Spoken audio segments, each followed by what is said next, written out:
Guys നമ്മളപ്പോൾ ഒരു പുതിയ വീഡിയോ ആയിട്ട് വന്നേക്കണം ഗായ്സ്. നമ്മൾ ഈ വീഡിയോയിൽ നമ്മൾ പറയാൻ പോകുന്നത് സ്നൈപ്പറിനെ പറ്റിയുള്ള ടിപ്സിനെ കുറിച്ചാണ് ഗായ്സ്. ഫസ്റ്റ് ട്രിക്ക്, നമ്മൾ എപ്പോഴും ഈ സ്നൈപ്പർ വെച്ച് കളിക്കുമ്പോൾ നമ്മൾ ക്വിക്ക് സ്വിച്ച് ബട്ടൺ എന്ന് പറഞ്ഞ ഒരു ബട്ടൺ എനേബിൾ ആക്കിയിടണം. ആ ബട്ടൺ നമ്മൾ സെറ്റിങ്സിൽ പോയി കഴിഞ്ഞ് കൺട്രോൾസിൽ നോക്കിക്കഴിഞ്ഞാൽ അതിൽ ഇവിടെ ഒരു ബട്ടൺ ഉണ്ടാവും. ഈ ബട്ടൺ നമ്മൾ എനേബിൾ ആക്കിയിടണം ഗൈസ്. പിന്നെ എല്ലാവർക്കും പറ്റുന്ന തെറ്റാണ് ഗൈസ്.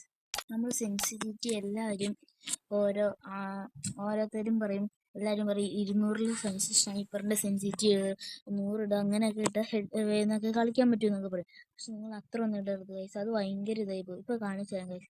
ഞാൻ ഇപ്പോൾ 200 ഇട്ട് കളിക്കാം ഗൈസ്. ഞാനിപ്പോൾ 200 ഇട്ട് ഞാൻ വേഗം ചെയ്യണതുണ്ടോ ഗൈസ്, ഇത് വേഗം മൂവ് ചെയ്യണമുണ്ടോ. അപ്പോൾ നമ്മൾ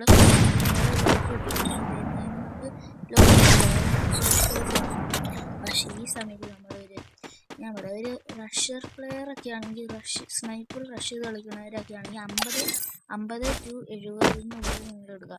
പിന്നെ ലോങ് ഒക്കെ ഇന്ന് അത്യാവശ്യം ലോങ് ഒക്കെ കളിക്കുന്നവർ തന്നെ ഒരു 30 to 50 ഒക്കെ ഇടുക. അത്ര ഇട്ട് കഴിഞ്ഞാൽ ഇപ്പോൾ കണ്ടു, ഇപ്പോൾ അത്യാവശ്യം നല്ല ഇതിട്ടുണ്ട്. ഇപ്പോൾ ഒരു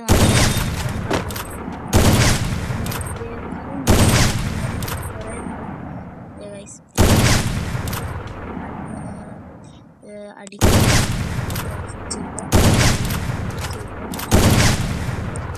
ചില സമയത്ത് ഇങ്ങനെയൊക്കെ വരും ഗൈസ്. നിങ്ങൾ വേഗം സ്വിച്ച് ചെയ്തില്ലെങ്കിൽ ചിലപ്പോൾ ഇങ്ങനെയൊക്കെ വരും ഗൈസ്.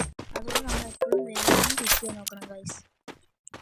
ഇങ്ങനെ നിങ്ങൾ സ്വിച്ച് ചെയ്ത് ഒരു ദിവസം ഒരു 5 മിനിറ്റ് നിങ്ങൾ ഇങ്ങനെ ട്രെയിനിങ് ഗ്രൗണ്ടിൽ ഈ മണ്ടന്മാരുടെ ഇപ്പോൾ ഇരുന്ന് കളിച്ച് കഴിഞ്ഞാൽ ഈ മണ്ടന്മാരിനെ അടിച്ച്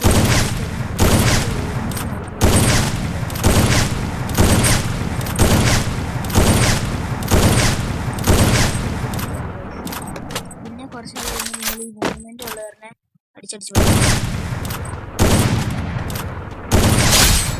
കണ്ടോ ഗൈസ്. ഇങ്ങനെയൊക്കെ നിങ്ങൾ പഠിച്ചു കഴിഞ്ഞാൽ വേഗം കളിക്കാൻ പറ്റും ഗൈസ്. പിന്നെ സ്നൈപ്പറിന് പിന്നെ കാറ്റ് സ്കില്ല് നിങ്ങൾക്ക് വേണമെങ്കിൽ നിങ്ങൾ കമൻറ്റ് ചെയ്യട്ടോ ഗൈസ്. ഞാൻ കാറ്റ് സ്കില്ല് ചെയ്ത് തരട്ടോ ഗൈസ്. Bye bye. ഞാൻ അടുത്ത വീഡിയോ ആയിട്ട് നമുക്ക് കാണാം.